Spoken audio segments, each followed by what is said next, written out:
and welcome to the Early Years Network. My name is Emily, and in this strategy class, we are going to be discussing 5 different techniques that you can use in practice to help with positivity and mood boosting in your setting. Now, these strategies can be used with both the children, the staff, with families, and you can suggest them to anyone in and around your setting to help boost a positive mental health. And at the end of the day, that is all we want. We want the children and the staff and our families to be happy and excited to be in our learning environment. And these 5 strategies are going to help to boost that positivity and promote that mood boosting throughout your setting. So, is it necessary to talk about mental health with children who are as young as in their early years? Well, throughout early years is when children learn about their emotions to begin with. It's when we help them to navigate all those different emotions and all those difficult ones that come with the roller coaster that is being a toddler. But it's really important to talk about mental health, but we can switch it and talk about positive mental health.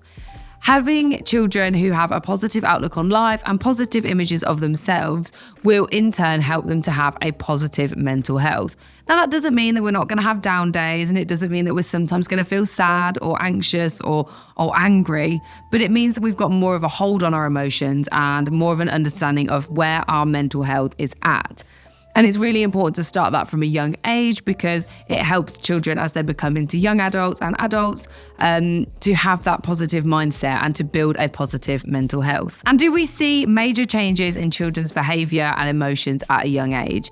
Well, we see all of the emotions in early years. We see the good, the bad, the ugly, and everything in between. But it's really important that we help children to recognise all those different emotions. And when they do start to change and we start to notice a difference between children's emotions, it's important that we recognise them. One thing we're really good at doing in early years is building those strong relationships with families and with the children. And by having those strong relationships, we are able to recognize patterns of behaviors that are different. We're able to recognize when something doesn't feel quite right with behavior or children's emotions. And that is really important because we can pinpoint it straight away and we can see what we can do to support whatever it is that they're going through and help them through to the other side. Why do I talk about positivity so much? Now, I bark on about positivity all the time. I have a positive mental health class here on the network.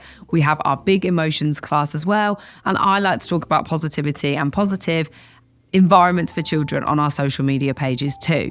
And the reason for this is because being surrounded by negativity soon becomes what you immerse yourself in. And for children, if they're only surrounded by negativity, that is what they're going to believe. We know that when children are developing and growing, those neurological connections are happening, and it is creating a roadmap for them, for the world around them. And if that roadmap is full of negativity, then that is what they're going to believe the world around them is like.